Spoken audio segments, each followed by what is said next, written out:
Question numéro 23, coche la case du tableau qui montre une proportionnalité directe entre la grandeur x et la grandeur y.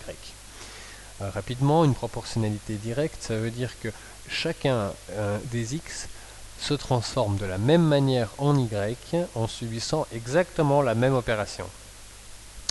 Donc si on prend le tableau 1A, on voit que 1 se transforme en 1, 4 en 2, 16 en 4.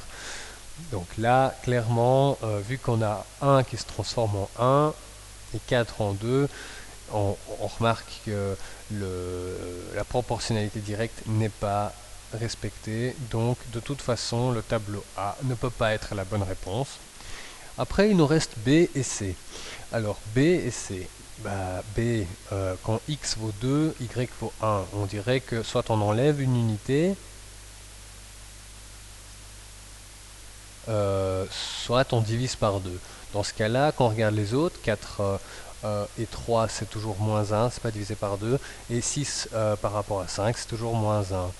Sauf que ce n'est pas une proportionnalité directe. Quand on enlève juste une unité, il faut que ça soit...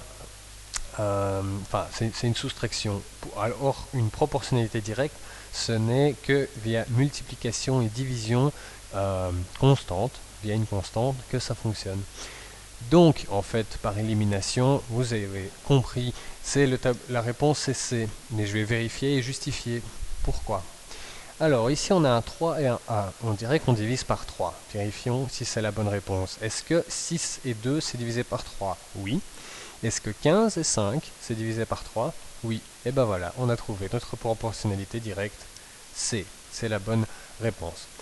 Le coefficient de cette proportionnalité, je viens de le dire. Qu'est-ce qui se passe entre chacune de ces opérations ici?